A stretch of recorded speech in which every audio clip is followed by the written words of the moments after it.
You know, the challenge today really is how do we maintain our programs at a time when our resources are diminishing?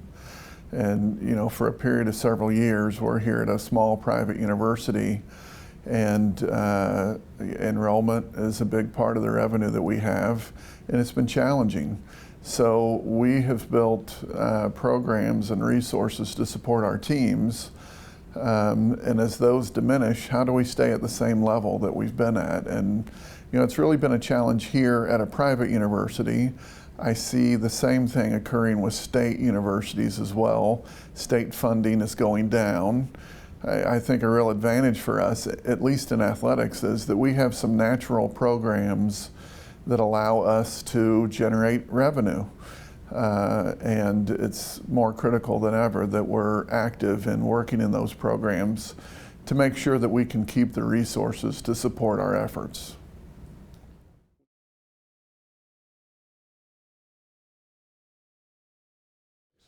You know, the biggest reward, without a doubt, I think any administrator would tell you, is having the opportunity to impact young people. You know, every year here, we have student athletes who wouldn't be able to go to college were it not for the passion that they have for their sport. Every year here, we have students who are the first member of their family to graduate from college. And so, you know, I've been at this long enough now that I get to see the snot-nosed 18-year-old kid come and grow and mature and go and do things in our community. And then really, I see 45-year-old alums that I knew when they were 20-year-old students, just doing great things to one, to support our endeavors, but growing into mature folks that contribute. And it really is a great reward for all of us.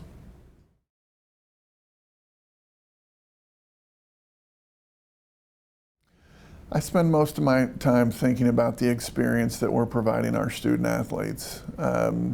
We really exist because of them. I say this often, but playing sports is not the easy way to go to college. And yet our expectations for student athletes are high across the board. We expect them to be socially integrated. We expect them to be academically successful. You know, not just maintain your eligibility, but overachieve. And we expect them to be competitive. So, you know, I think what I'm dwelling on the most is, are we delivering for our student athletes what we promised? And, you know, there's a fair amount of my time that's also spent worrying about money and raising money. But far and away, my concerns and efforts in those areas all go back to providing for our student athletes a great experience and a great opportunity.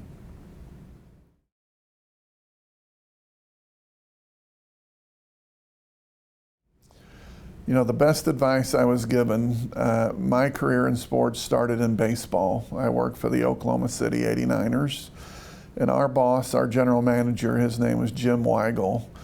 First day on the job as an intern, we had a staff meeting, and among the things that he told us were, don't promise what you can't deliver, and always deliver what you promise. And to this day, that resonates for me. You know, I think if you're a person of character, you're not going to promise something that you can't provide. And similarly, if you step out there and make a promise that you're going to do something, it better be important to you to deliver, because as folks consider you as a person, as they consider our athletic department, that's how they're going to determine what you're all about and who you are.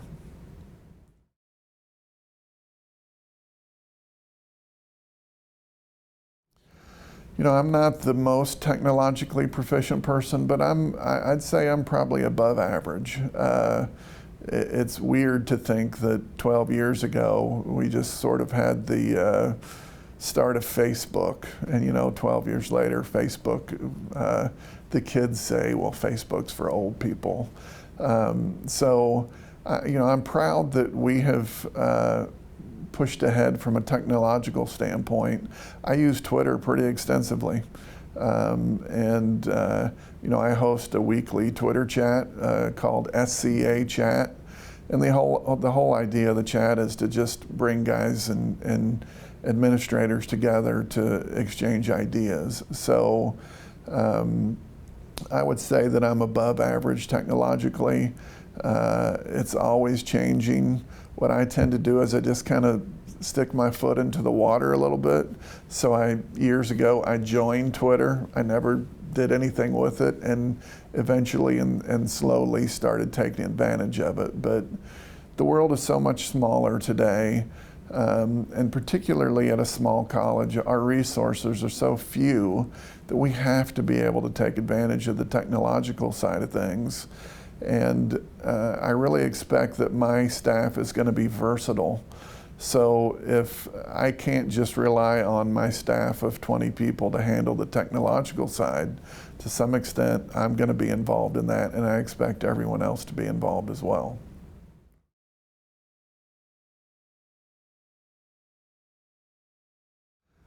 It will be really interesting to see where college athletics is in 10 to 25 years.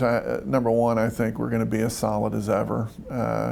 I think there's a lot of interest in college athletics. I think there are a lot of great things that come out of college athletics. I'm not sure that we get to hear those great things every day, but a couple of things that I would predict are, number one, I think you're going to see the evolution and emergence of more sports.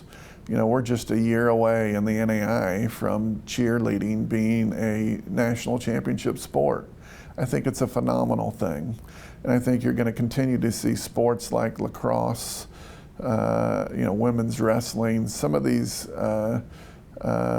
emerging sports that actually become national championship sports. And honestly, I think it's a tremendous thing. It's a great thing.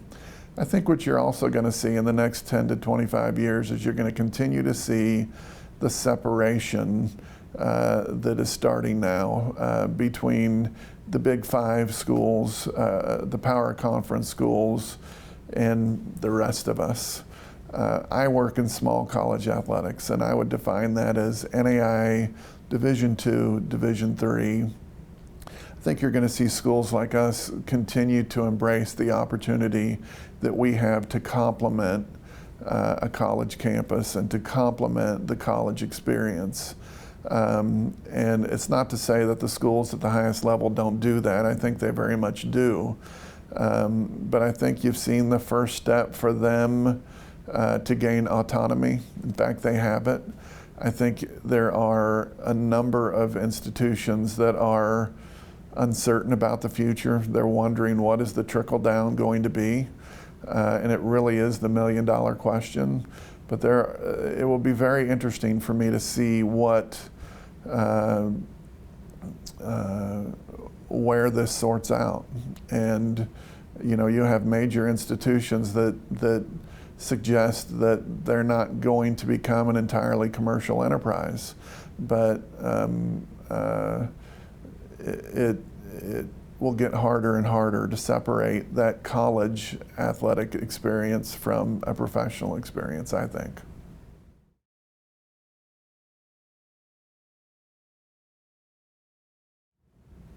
I can point to a couple of areas that are really keys to my success. One is the people that I've surrounded myself with. We have a tremendous coaching staff, and I just think it's so critical. You're only as good as the people that you work with. And at Oklahoma City University, we have a great staff of coaches. We have great administrators and faculty on campus. And so I'm only as good as those people. And I've often said, I don't want to be the smartest person in the room. I need to be surrounded by people who are thinking about things that I'm not thinking about and who have skills that I don't have. And along that same line, I think something that's critical for me that helps me in my drive to be successful is I'm always learning. I really embrace the opportunity for professional development. I'm involved in NACDA. I host my own workshop, The Business of Small College Athletics. I mentioned earlier that I host a Sunday night Twitter chat. I'm really driven to seek out opportunities to get better professionally. And I think for anyone, the danger in life is when you reach the point that you're as good as you're going to be. None of us really ever want to get there. We tell our student athletes, you're not there. I tell my coaches, as good as a year as you had last year, how are we going to get better? And so I think for me, continuing to look for those opportunities to grow and embrace opportunities to improve our department is really important. I'm really grateful to NACDA to have this opportunity to kind of share my thoughts and ideas. And NACDA is a tremendous organization that started from the ground up, that provides opportunities for us to get better. And so I would absolutely encourage folks to participate in NACDA or some of the member organizations like NACMA or NAD to join us in our work to get better at what we do. So thanks to NACDA for this great opportunity to participate.